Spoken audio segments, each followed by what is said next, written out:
Hello and welcome to my YouTube channel.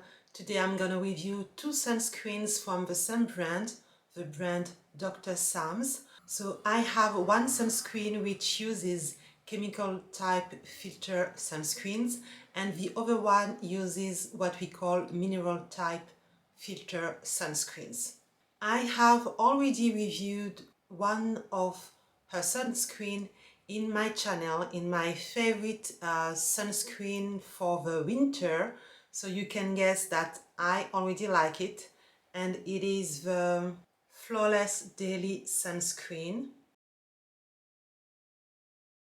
As you can see, I have two of them because I finished the first one at the end of the winter, so I decided to buy a new one. So I like it, but let's review it. This sunscreen comes in a pump.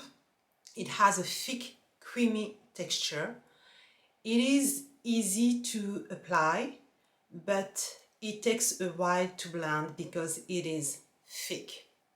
When you apply it, you can see that it has a white cast effect, especially if you have dark skin like me. It will disappear, but it will take time. So if you are in a rush, this is not a sunscreen for you.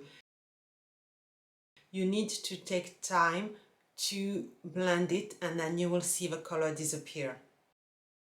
I have used 3 pumps like it is recommended, and you can see that when you take the time to blend it, it disappears, but not completely. You will still see that your natural skin tone is not there 100%, but only you can tell the difference. If I go outside, nobody's going to notice the difference beside me.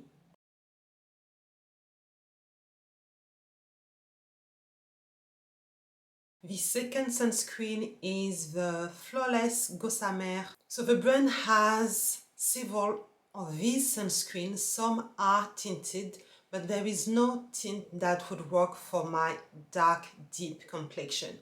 That's why I chose the untinted version. This one comes also in a pump, and the texture is also thick, and but it is not creamy like the first sunscreen. You can feel in the texture that this one has less water, and actually on the skin it feels less moisturizing, and it is difficult to apply and difficult to blend because of that quite thick, kind of dry texture.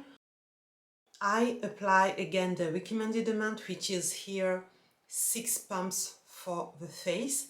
I apply 2 pumps, then 2 pumps, then 2 pumps. An advice for you: when you blend the sunscreen and you reach a point where you feel it doesn't blend anymore, is to wash my hands and then come back again on the skin and blend. As you can see, the mineral sunscreen does peel. You can see leftover of a sunscreen on my face. It is something that I've noticed a lot when I watch reviews on mineral type sunscreen when they have a drying texture. What I found help with this sunscreen is to melt it first into your hands, to warm the product first before applying the sunscreen on your face, because what you see now is less peeling than what I saw the first times I used this sunscreen. You can see that even after blending, you still have a cast on my face. The cast is not super noticeable, but it is there, and it is more noticeable than the previous sunscreen.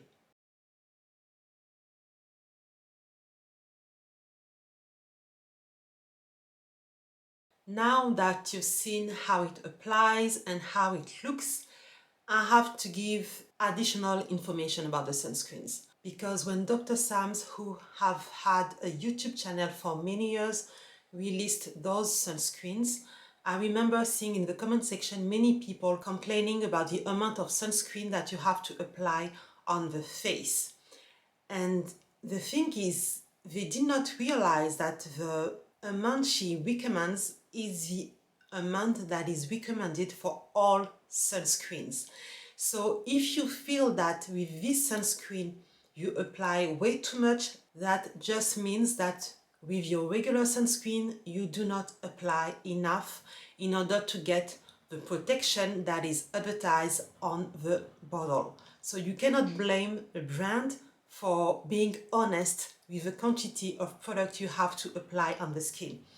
And that's what we should expect from a doctor, because she is also a practitioner doctor. And actually, I like the fact that on the bottle it is mentioned how much you should apply, because I feel forced to apply the amount that is recommended. With other sunscreens, you know, I do what everybody does. I apply my sunscreen on 2 fingers and then apply it on my face. But with her recommendation, I realized that the 2 fingers is not always accurate. So by using this technique, you may actually not use enough products.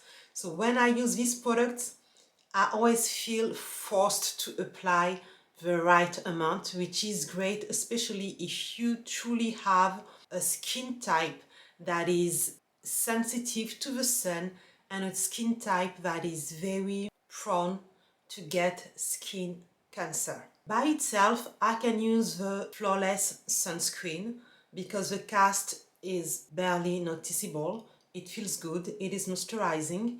Sometimes I use a light moisturizer underneath, sometimes I do not. With the mineral sunscreen, because of a finished look and the fact that you can see I have sunscreen on my face, I cannot use it by itself. So if you look at the bottle, you can see that I have used quite an amount of the sunscreen, more than half of the product. And what I do is that I use it under my makeup. What is great with both sunscreen is how makeup looks good on top of it, at least for me. And with the foundation I use, the makeup looks great. And I didn't realize that in the winter time because I didn't go anywhere, but I started going back to work and I wear makeup every day. When I go to work, I do wear foundation. And those past days in Paris, I live in Paris in case you didn't know, the weather has been very warm, very hot, and I've used this sunscreen. And when I go back home, I very often walk for half an hour because, you know, it's nice to be outside. And when I reach my place, I see that my makeup looks so good. If you have oily skin, you will love it. Although the texture is thick, it is not too moisturizing. It does control the production of sebum, probably because in the first sunscreen there is also 5% of niacinamide, which is an ingredient which helps with the production of sebum. But I have to say, for me, those sunscreens are great if you have normal, oily combination skin, if you want to use it under makeup. Now let me know, what is your favorite sunscreen to use under makeup? So far for me, it's both sunscreens. I hope you enjoyed this review and I will see you on the next video. Thank you for watching. Bye bye.